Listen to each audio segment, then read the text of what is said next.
Assalamualaikum warahmatullahi wabarakatuh. Salam sejahtera bagi kita semua. Saya Novaldi Nuraya Ramadan dengan NIM 4 digit belakang 3064. Di sini saya mau mempresentasikan tentang standar operasional prosedur perpustakaan desa. Next.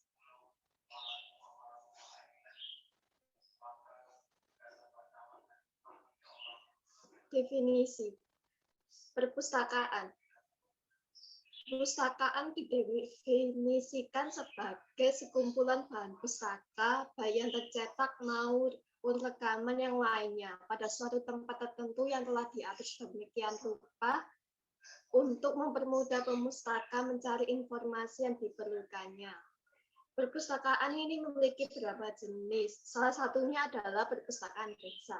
Perpustakaan desa merupakan perpustakaan masyarakat yang di mana perpustakaan ini sebagai salah satu sarana atau media untuk mendukung dan meningkatkan kegiatan masyarakat pedesaan.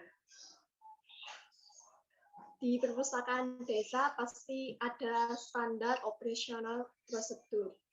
Standar operasional prosedur ini sendiri merupakan suatu pedoman atau acuan untuk melaksanakan tugas pekerjaan sesuai dengan fungsi dan alat dengan kinerja instansi, pemerintah, ataupun swasta yang berdasarkan indikator teknis, administratif, dan prosedur yang sesuai tata kerja, prosedur kerja, dan sistem kerja pada unit kerja yang bersangkutan.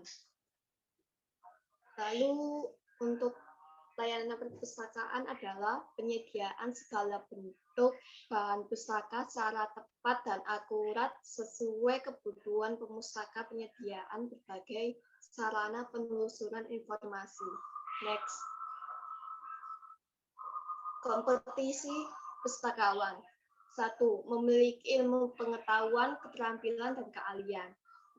Memiliki pengetahuan yang mumpuni terkait bidang pekerjaannya masing-masing. Untuk keterampilan dan keahlian, pustakawan harus bisa menggunakan dan mengoperasikan teknologi informasi seperti komputer, yang dimana hal ini sangat penting untuk memudahkan pekerjaan pustakawan menjadi lebih fleksibel dan efektif, serta dapat meningkatkan kualitas layanan perpustakaan, apalagi di era sekarang ini.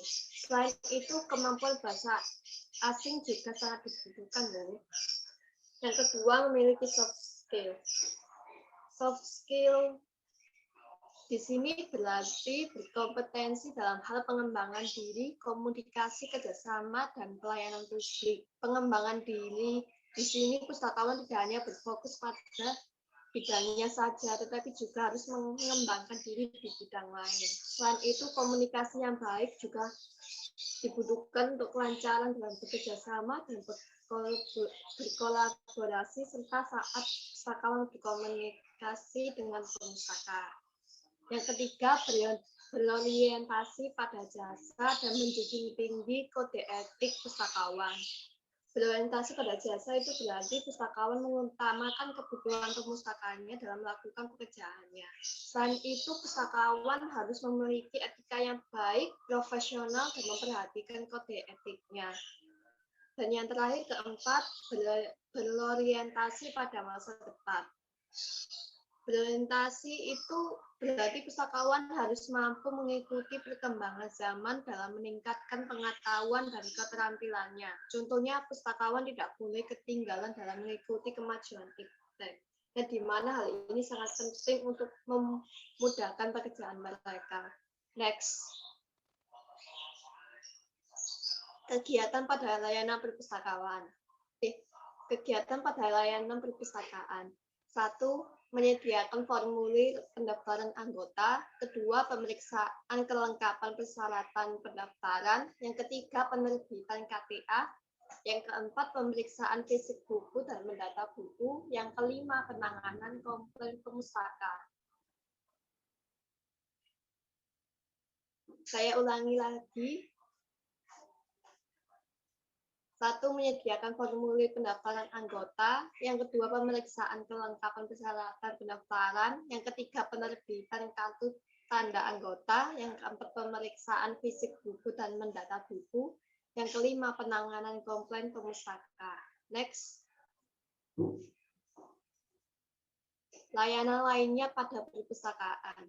1. Layanan peminjaman koleksi. Di sini pustakawan bertugas yaitu untuk membantu pemustaka dalam mengurus buku yang dipinjam dan kartu anggota untuk peminjaman buku. Yang kedua, merekap peminjaman buku. Yang ketiga, menetapkan tanggal kembali buku dan membubuhkan stempel pada kartu peminjaman. Yang keempat, hanya pemustaka yang memenuhi syarat yang dapat meminjam buku.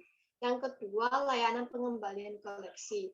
Di sini layanan pengembalian koleksinya, pustakawan tugasnya adalah pertama menerima KTA dan data pemustaka yang menggunakan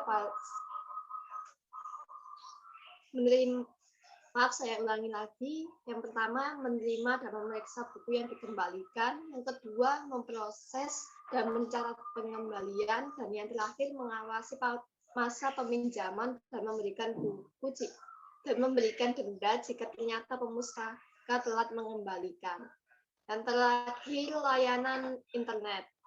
Tugas pustakawan di sini menerima kartu tanda anggota dan mendata pemustaka yang menggunakan fasilitas internet. Yang kedua, memberi izin untuk menggunakan komputer atau mengakses internet sesuai peraturan tata tertib perpustakaan desa. Yang ketiga, mendata yang telah selesai mengakses internet dan memberi paraf di buku penggunaan fasilitas internet. Yang keempat, membuat rekapitulasi penggunaan internet harian. Dan yang terakhir, membuat laporan bulanan pengguna internet. Next. Ide atau gagasan mengenai layanan perpustakaan desa. Ide pertama, 1. Membuat ruang baca terbuka dalam bentuk bungalow atau gazebo atau gubuk yang didesain untuk tempat membaca. Kedua, fasilitas Wiki Corner. Yang ketiga, pustakawan juga bisa merangkul komunitas remaja yang suka membaca menulis. Mereka bertemu secara periodik, membaca buku, berdiskusi, dan belajar bersama. Selain itu, merangkul masyarakat desa yang memiliki bakat dan memberdayakannya sehingga perpustakaan juga bisa menjadi tempat perkumpulan kesenian dan budaya. Dan yang keempat, mengembangkan program pustaka terapan berbasis inklusi sosial seperti mengadakan workshop handicraft. Dan yang terakhir, kelima, membuat warung atau kafe kecil untuk masyarakat desa, terutama kaum remaja yang suka nongkrong, di mana tempat ini bisa dijadikan sebagai tempat membaca buku sambil makan dan minum. Next. Sekian, terima kasih. Wassalamualaikum warahmatullahi wabarakatuh.